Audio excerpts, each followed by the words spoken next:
Praise the lord. ఈ దిన దేవుని వాక్యాన్ని చదువుకుందాము. యెషయా గ్రంథము 54వ అధ్యాయము 13వ వచనం. నీ పిల్లలందరూ యెహోవా చేత ఉపదేశం నందుదు, నీ పిల్లలకు అధిక విశ్రాంతి కలుగును, నీవు నీతిగల దానివై స్థాపింపబడదు. ఓకే నా ప్రియులరా, దేవాదేవుడు ఏమని సెలవిస్తున్నాడంటే నీ పిల్లలు యెహోవా చేత ఉపదేశం నందుదురు అని సెలవిస్తున్నాడు.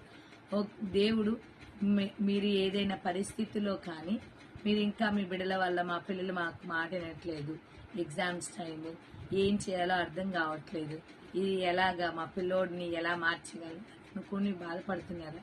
ఇది దేవుడు చెప్తున్నాడు, మీ పిల్లలు యెహోవా చేత ఉపదేశం నందుదురు. దేవుని యొక్క మాటను విని నీ పిల్లలందరూ కూడా ఖచ్చితంగా దేవునికి లోబడతారు, అలాగే మీ మాట వింటాడు అని విశ్వాసం ఉంచి ముందుకి కొనసాగుదాము. మీ పిల్లల్ని ఎగ్జామ్స్ టైంలో ధైర్యపరిచి ముందుకి దేవుని అందు నమ్మకం ఉంచి ముందుకు కొనసాగుదాం. దేవుడు మిమ్మల్ని దీవించిన వారు. ఆమేన్.